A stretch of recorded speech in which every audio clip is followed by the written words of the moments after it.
Tenezi onye nwe anyị Chineke anyị nọ n'iru gị ugbu a ka a saa anyị n'ọbara nwa atụrụ gị.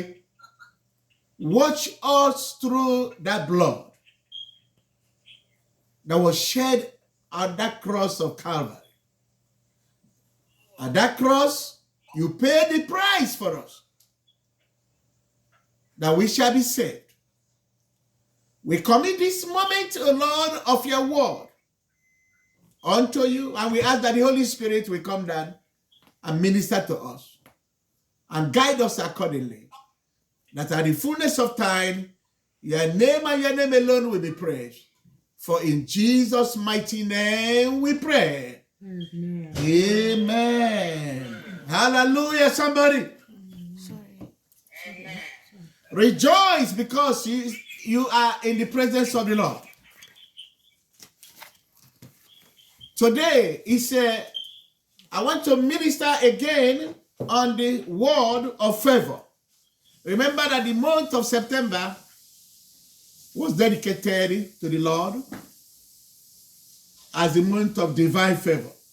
So we are still ongoing, and we are ending it this coming week on the 27th with a revival dedicated to women.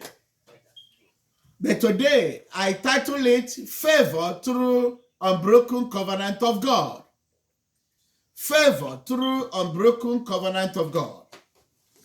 Child of God, our God has been a covenant keeper who always remembered his covenant at any time.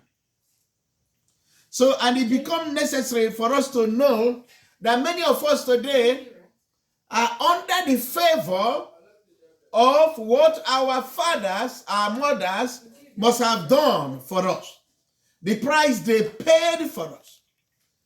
So many of us today that are serving the Lord or are receiving a kind of covering of grace as a result of the price our fathers paid.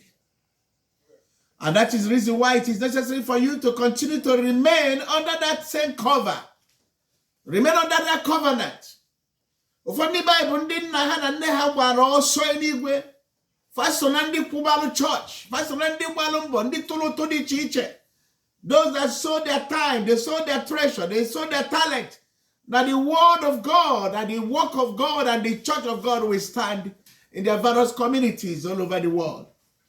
And all of us that are children, we are living under that privilege. We are living under that covenant. But my prayer is that you remain under that covenant. You remain under that covenant. You build it up for your children to follow, so that your children will not deviate. Today, I want to refer to the encounter between the Israelites in the land of Egypt. In Exodus chapter 2, child of God, I will look at from verse 21 down.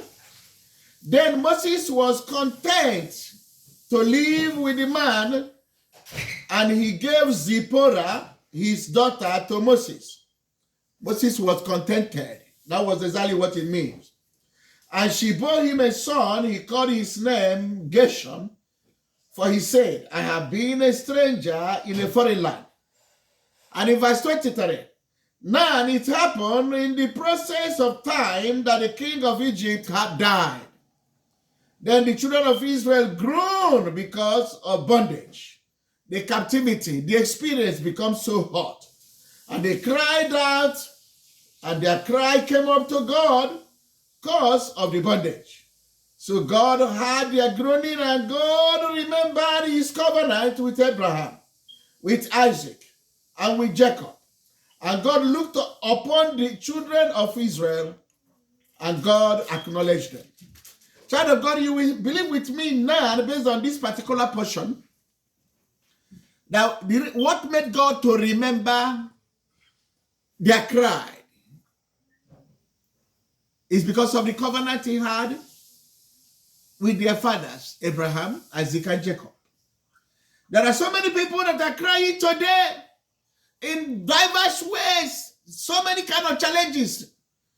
Heaven is not hearing their cry because they have no coverage. There is no covenant that is speaking on their behalf. But the Israelites in the land of Egypt, at this particular moment, they started crying and looking for God, crying out to him in prayer. They began to cry out. The pains and bondage their slave masters upon them was so much that they have no other option. They used to be so complacent and relaxed, and they were there eating and rejoicing. They're eating cucumber and onions. They have everything that they require. But suddenly, it becomes uncomfortable for them. Suddenly, they began to be punished. The punishment become too much. Like so many people today, you are going through a lot of trouble, a lot of pain, a lot of punishment, sometimes health issue, marital issue, attacks coming your way from east, west, north, and south. Some of us have said, God, where are you? Where is the covenant that will speak on your behalf? Somebody. Is there any covenant speaking on your behalf? Can God remember any covenant to remember you? The reason why God's ear was open at this particular time was there was a shade, a coverage of that covenant that the Lord had with Abraham, Isaac, and Jacob. You know what? God responded and said, I remembered my covenant with your forefathers. I remembered. You know, child of God, prayers give God authority to act for us. Prayers give God his own attention to begin to look for his children. Let us soak ourselves in prayer. More time to pray. Pray in the morning, pray in the afternoon, pray in the evening, pray in the night. Pray when you are cooking in the kitchen, pray when you are in the shower. Pray when you are lying down, pray when you are sitting down. Pray, pray. Turn it into praises and worship into prayer. Let us be a prayer people. All system of prayer give God authorization to listen to us. You know what? But somebody has to start praying and calling on God for your family. Look at the Israelites. So many people must have died because at this particular time, it was already 30 years above fourth generation. It was already 430 years. Nobody had ever called on God. They were not praying because they were so happy in that land of captivity. Child of God, you are not going to be happy in the land of slavery, in the land of sin. You need to find your way out. But sometimes what is there may be holding you bound. Leaving that place become hard. So that is the reason why you need to pray. Israelites in the land of Egypt, they began to look for favor. Favor of God to be released from that captivity and slavery. Favor. Favor of God. And I quickly look at chapter 3 verse 21. The Lord said, and I will give these people favor in the sight of Egyptians. And it shall be when you go that you shall not go empty-handed. When God responded, God began to talk about giving them favor. And that is the favor you need. You need favor of God over your family, over your marriage, over the land where you are married to. You need favor of God in Aben-Nagi. You need favor over your sons, over your daughters. You need favor in your health. You need favor to live and complete your age in this world. Whenever I drive past the graveyard, I used to touch my wife. I say, do you see all these thousands and thousands of people that laying down there? Not all of them were able to fulfill their age. So many of them were prematurely terminated. So many of them could not accomplish their purpose in this world because of lack of favor. Child of God, that is the reason why this message is coming your way. Wherever you are, hearing me, hearing my voice or seeing me, I prophesy favor of God upon you in the name of Jesus. Amen. Favor. Without favor, you cannot make it. In Daniel chapter 9, 1 to 4, They were in such another captivity. And that time, according to Jeremiah 29 prophecy, when they began to mess up again, the Lord said, you guys will end up in the land of Babylon. And eventually they ended up, and that was where Daniel, a small boy, Daniel, was discovered. But nobody, they were there also living fluently. They have all their wives and children. They were enjoying themselves, and they forgot about the timing. And God said it will be 70 years. So it was only Daniel who was studying the scripture and praying. And he came across that 70 years was over. And then we are still in the land of captivity. There are so many people that are still in the land of captivity because they have not talked to God. They have not asked God, God, deliver me. They have not asked God, God, is the fourth generation to punish my family? Has it not come to an end? God, my family has suffered rising and falling for so many years. My family has suffered death for so many years. Is it not yet time to deliver me? This kind of sickness that is going in lineage of my family, Lord, is it not time? So God has been waiting for you. God is waiting for somebody. He's waiting for you. God is waiting for somebody to call on him and put him into remembrance about his love, about his compassion, about his unbroken covenant. Child of God, is you. God is waiting for you. Rise up and call for your family. Rise up. Is there any peace in your family? All the members of your family, are they together?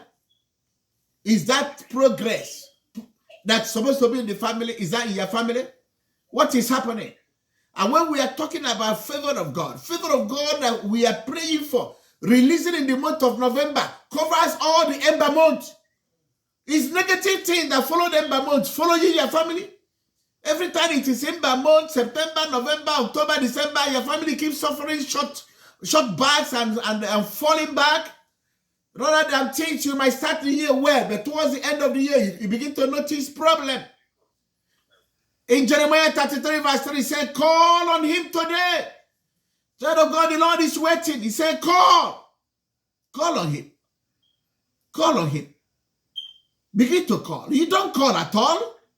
If the Israelites had not called, God would have abandoned them there. God will wait. The Lord promised to keep his covenant. He's waiting. In Psalm 86 verse 7, David was praying and said, I will call on you in time of my trouble. He will answer me. Child of God, are you calling? I want to tell you again in Psalm 34 verse 17, the Lord hears when you call. The Lord hears when the children of God call on him. So begin to call for your family. Every negative thing that you are seeing that is happening around you, child of God, don't wait. Call on God. Do you notice the Israelites? And they called on God, they cried out. And God began to do something. When they cried out to God, God started looking for Moses. Child of God, I'm sure you remember Moses, who was specially born for that purpose. You remember the story surrounding the birth of Moses?